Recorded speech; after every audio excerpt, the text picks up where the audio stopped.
Salam untuk kita semua. Marilah kita memuji Tuhan Allah Tritunggal yang telah mempersatukan kita menuju minggu yang keempat setelah Trinitatis ini. Dialah Tuhan yang memelihara hidup kita dan menuntun hidup kita di dalam perjalanan hidup kita sepanjang minggu ini. Marilah kita memuji dan memuliakannya atas segala kemurahannya. Marilah kita satukan hati dan pikiran kita memuji Tuhan dan memuliakan Allah Tritunggal. Kita bernyanyi dari buku nyanyian HKBP nomor 10 ayat 1 dan 2.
Di dalam nama Allah Bapa dan nama anaknya Tuhan Yesus Kristus dan nama Roh Kudus yang menciptakan langit dan bumi.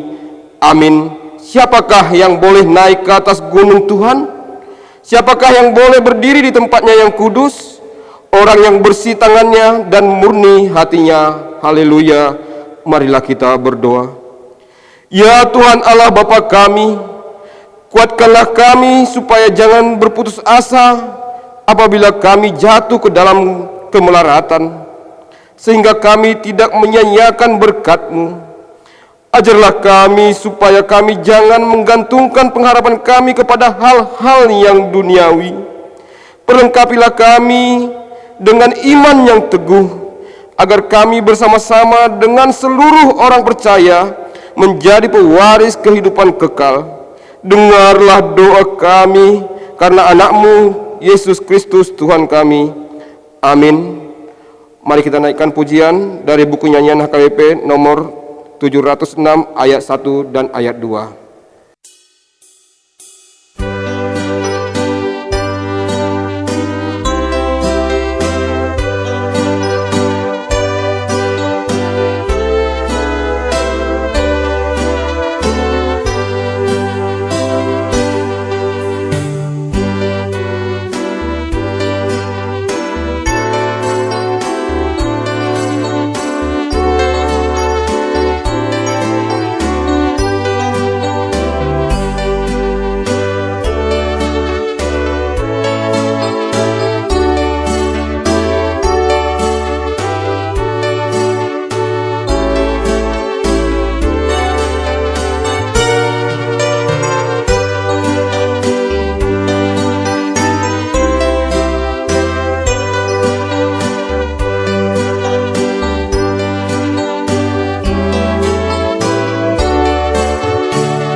Firman Tuhan yang menjadi epistel pada ibadah kita ini tertulis dalam Kejadian pasal yang ke-12 ayat 1 sampai ayat yang ke-9. Saya akan membacakan untuk kita, marilah kita mendengarkan. Demikian firman Tuhan. Berfirmanlah Tuhan kepada Abram, pergilah dari negerimu dan dari sanak saudaramu dan dari rumah bapamu ini ke negeri yang akan kutunjukkan kepadamu. Aku akan membuat engkau menjadi bangsa yang besar dan memberkati engkau serta membuat namamu masyhur, dan engkau akan menjadi berkat. Aku akan memberkati orang-orang yang memberkati engkau dan mengutuk orang-orang yang mengutuk engkau, dan olehmu semua kaum di muka bumi ini akan mendapat berkat. Lalu pergilah Abram seperti yang difirmankan Tuhan kepadanya, dan Lot pun ikut bersama-sama dengan dia. Abram berumur 75 tahun ketika ia berangkat dari Haran. Abram membawa Sarai istrinya dan Lot anak saudaranya dan segala harta benda yang didapat mereka dan orang-orang yang diperoleh mereka di Haran. Mereka berangkat ke tanah Kanaan lalu sampai di situ. Abram berjalan melalui negeri itu sampai ke suatu tempat dekat Sikem, yakni pohon terbantin di More. Waktu itu orang Kanaan diam di negeri itu. Ketika itu Tuhan menampakkan diri kepada Abram dan berfirman, Aku akan memberikan negeri ini kepada keturunanmu. Maka didirikannya di situ mezbah bagi Tuhan yang telah menampakkan diri kepadanya. Kemudian ia pindah dari situ ke pegunungan di sebelah timur Betel. Ia memasang kemahnya dengan Betel di sebelah barat dan Ai di sebelah timur. Lalu ia mendirikan di situ mezbah bagi Tuhan dan memanggil nama Tuhan. Sesudah itu Abram berangkat dan makin jauh ia berjalan ke tanah Negeb. Demikianlah firman Tuhan. Berbahagialah orang yang mendengar firman Tuhan serta memeliharanya dalam hatinya. Amin. Mari kita naikkan pujian dari buku nyanyian HKBP nomor 471 ayat 1.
Shalom dan horas untuk kita semua yang dikasihi oleh Tuhan kita Yesus Kristus sebagai Raja Gereja. Kita kembali lagi dalam cara kebaktian lingkungan walaupun dalam live streaming, tetapi tidak mengurangi kita untuk memuji dan memuliakan Tuhan. Sebelum kita mendengarkan khotbah, kita terlebih dahulu berdoa. Damai sejahtera dari Allah Bapa yang melampaui segala akal, Itulah yang memelihara hati dan pikiran saudara-saudari hanya dalam nama Tuhan kita Yesus Kristus. Amin. Adapun firman Tuhan yang menjadi renungan dan ataupun khotbah untuk kita pada pertanyaan kita ini tertulis dalam Roma pasal 15 ayat 7 sampai 13. Mari Bapak Ibu saudara-saudari kita ikuti. Sebab itu terimalah satu akan yang lain, sama seperti Kristus juga telah menerima kita untuk kemuliaan Allah.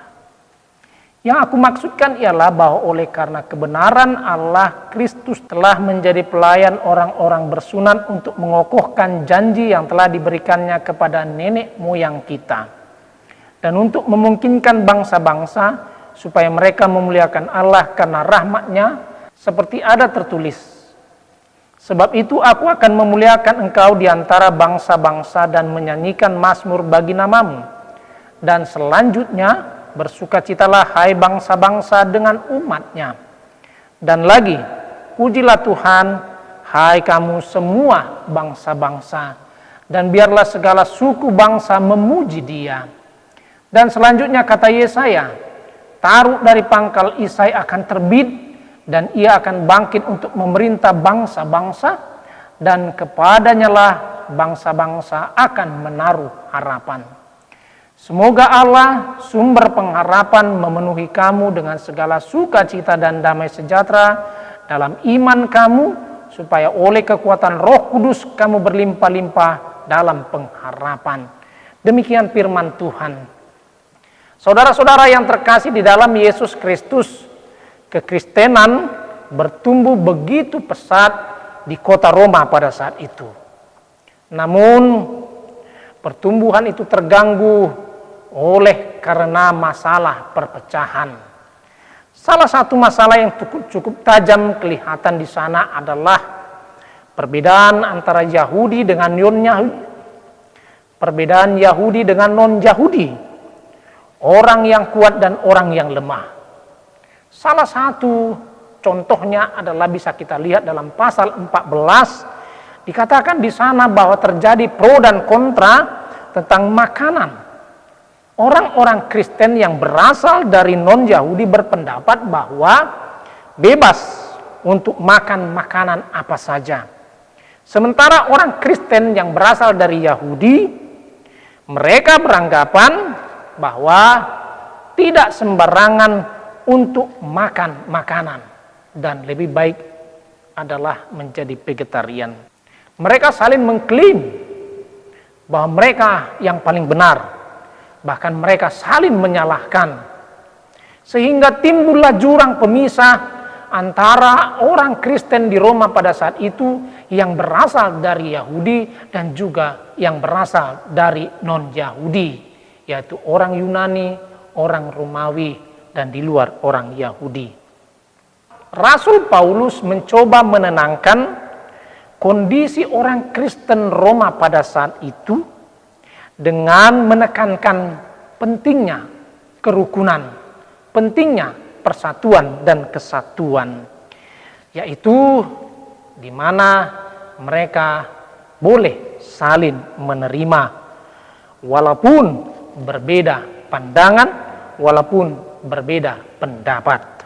Paulus mau meluruskan pandangan orang Kristen pada saat itu, seperti yang dikatakannya dalam Roma 14 ayat 17, sebab kerajaan Allah bukanlah soal makanan dan minuman, tetapi soal kebenaran, damai sejahtera, dan sukacita oleh Roh Kudus. Dan ditegaskan dalam ayat 20 dalam pasal 14, janganlah engkau merusakkan pekerjaan Allah oleh karena makanan. Segala sesuatu adalah suci, tetapi celakalah orang jika oleh makanannya orang lain tersandung. Paulus menekankan kembali betapa pentingnya kerukunan itu. Dan itu harus dimulai dari hidup persekutuan orang-orang percaya. Hidup di dalam kerukunan akan memberikan sukacita dan damai sejahtera bagi kehidupan manusia. Tidak hanya orang-orang yang percaya kepada Kristus, tetapi juga orang-orang yang belum percaya kepada Kristus. Saudara-saudara yang terkasih dalam Yesus Kristus, dalam ayat 7 dikatakan di sana, sebab itu terimalah satu akan yang lain, sama seperti Kristus juga telah menerima kita untuk kemuliaan Allah. Pada perikop ini, Rasul Paulus mengatakan, kata kunci untuk membentuk kesatuan itu adalah saling menerima.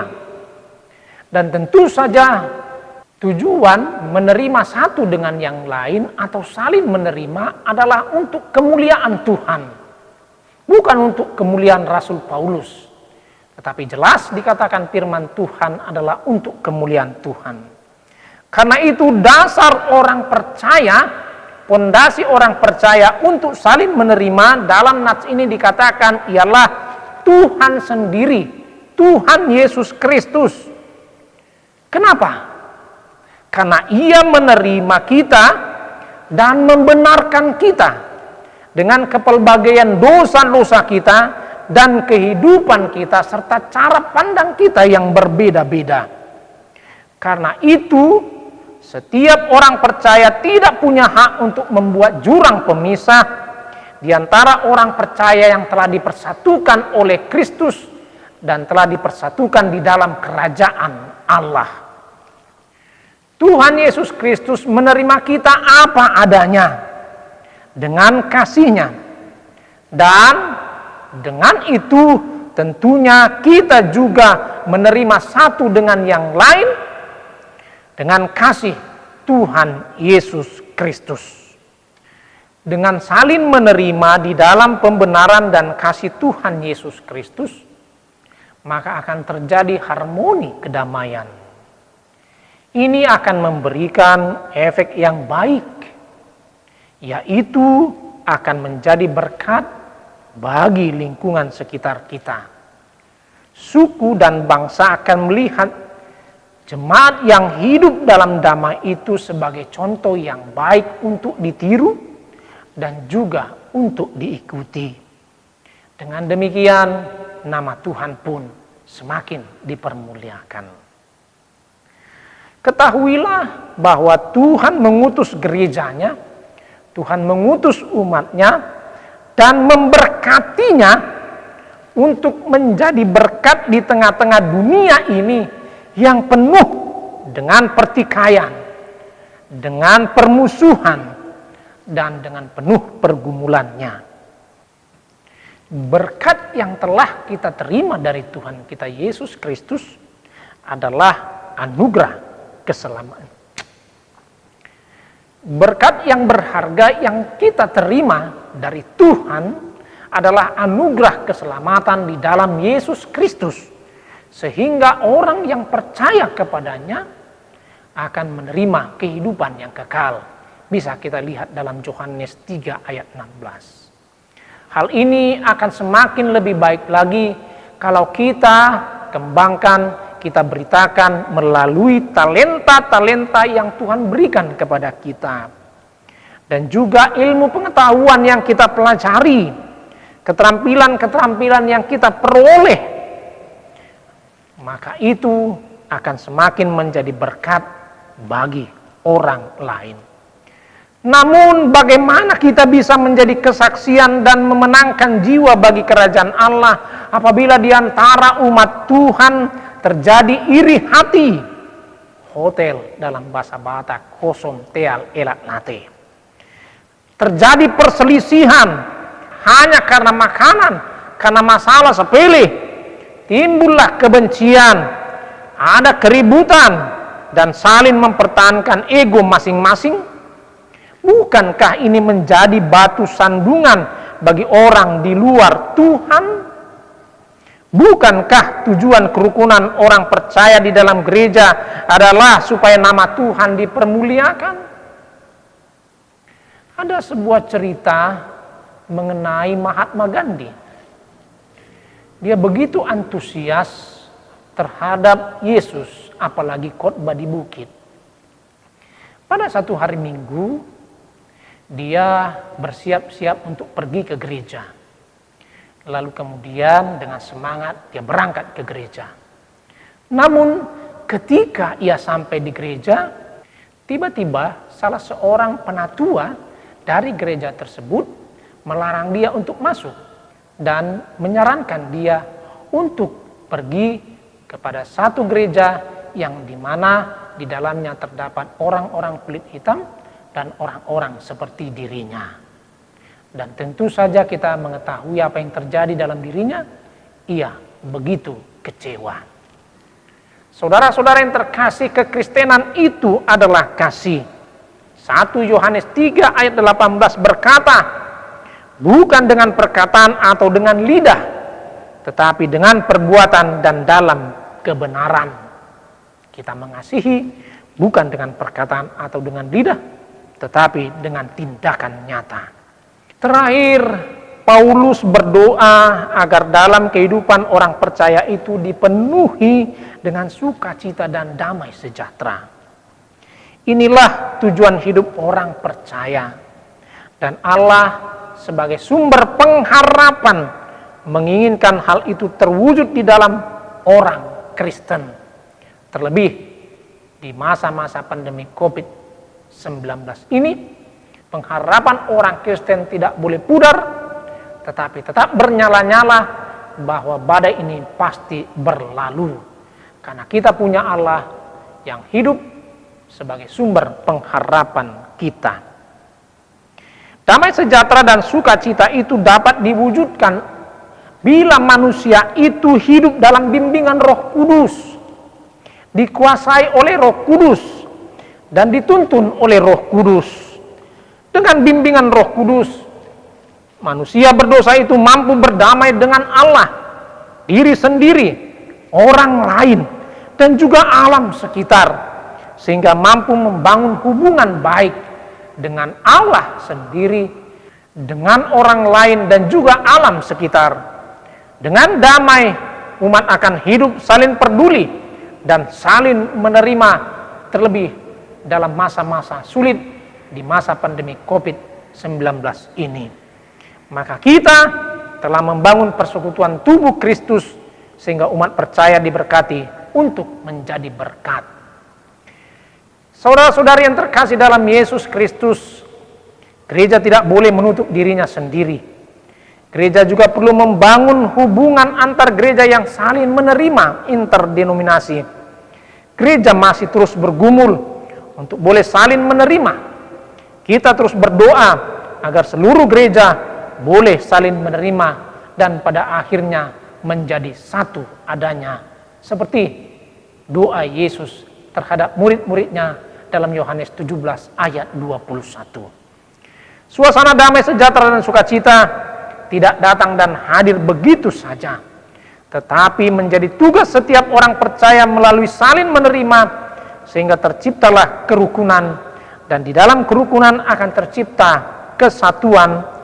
Dan semua ini boleh terjadi jika setiap orang berpegang teguh, bersandar pada Allah sebagai sumber pengharapan, dan dengan bimbingan Roh Kudus, dan selalu tetap setia di dalam imannya. Amin. Kita berdoa. Kami bersyukur ya Bapa, melalui firman-Mu, Engkau mengetuk pintu hati kami, agar kami selalu membuka hubungan yang baik kepada saudara-saudari kami, terlebih lagi yang belum mengenal Engkau. Ya Allah Bapa, kami bersyukur juga karena Engkau telah memberkati kami untuk menjadi berkat. Engkau memberkati kami Tuhan, melalui berkat yang sungguh berharga, yaitu anugerah keselamatan yang Kau berikan kepada Yesus, melalui Yesus, sehingga kami beroleh kehidupan yang kekal. Ini harus kami beritakan, ini harus kami sampaikan kepada orang-orang yang belum menerima Engkau ya Tuhan, yang belum percaya kepada Engkau, sehingga mereka juga memperoleh keselamatan dan kehidupan yang kekal. Terpujilah Engkau ya Bapa, karena Engkau juga mengetuk pintu hati kami, agar kami selalu saling menerima apa adanya, dan selalu menghindari segala perpecahan, dan selalu menciptakan kerukunan. Itu bisa terjadi bila kami selalu meminta Roh Kudus untuk menuntun hidup kami, dan kami selalu hidup di dalam iman kami. Karena itu kami serahkan semuanya Tuhan di dalam doa kami ini, agar Tuhan selalu berangkatkan kami menjadi berkat bagi orang-orang sehingga nama-Mu dipermuliakan. Terima kasih Bapa, ampuni dosa kami agar kami layak di hadapan-Mu. Hanya dalam nama Yesus, terpujilah Engkau. Amin.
Mari kita naikkan doa syafaat kita.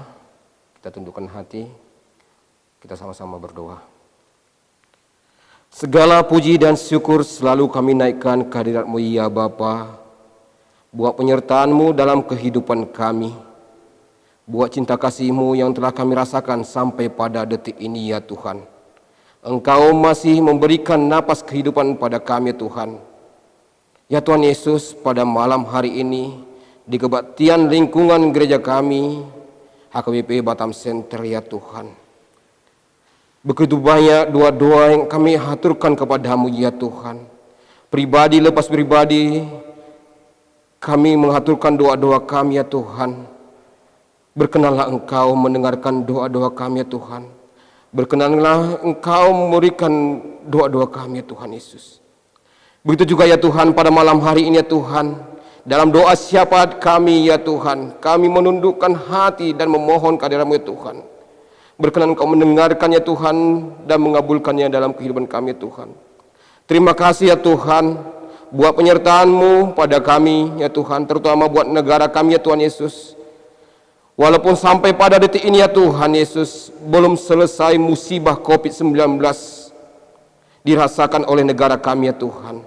Tapi kami yakin dan percaya Engkau menyertai semuanya Tuhan Yesus, terutama para medis yang bekerja di gugus depannya Tuhan. Engkau berkati mereka agar semua mereka dapat bersuka cita dalam pekerjaannya Tuhan Yesus. Demikian juga ya Tuhan Yesus, kami membawa dalam doa kami ya Tuhan, di mana rencana gereja kami HKBP sedistrik 20 Kepulauan Riau ini Tuhan Yesus akan memulai ibadah di gereja-gereja kami ya Tuhan.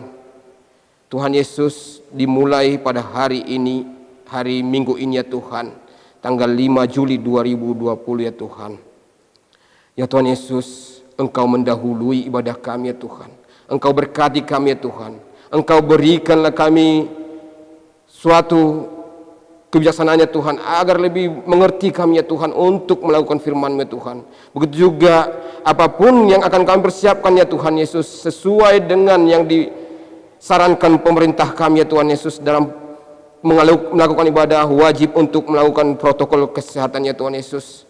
Ya Tuhan Yesus, Engkau ajari kami ya Tuhan, Engkau kuatkan kami ya Tuhan.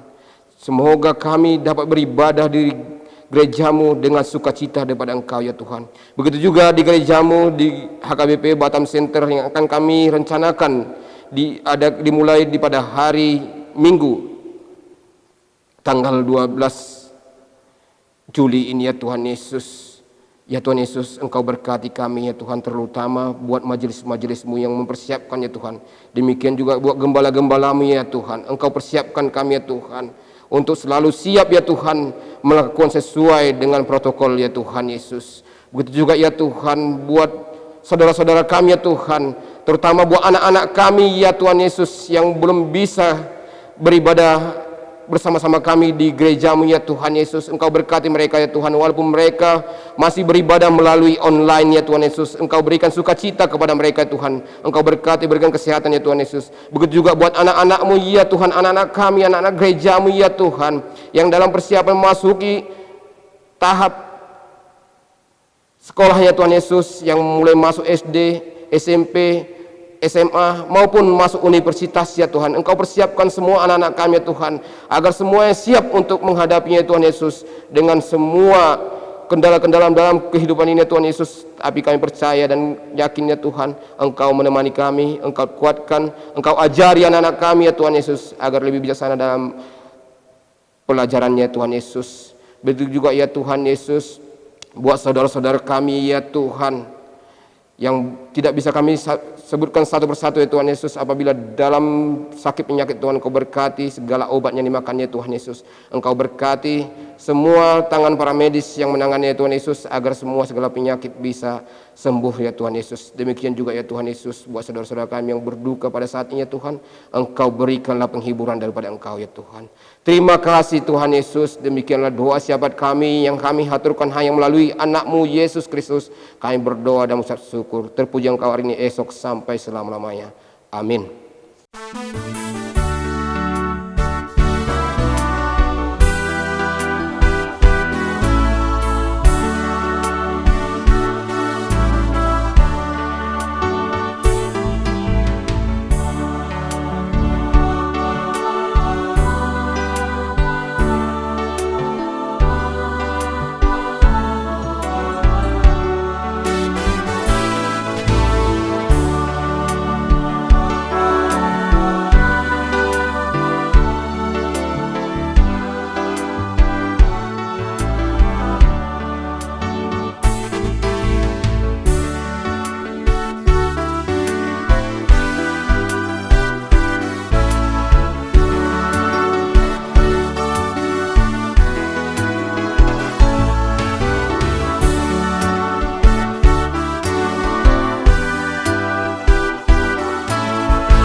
Marilah kita berdoa untuk menyerahkan persembahan kita kepada Tuhan.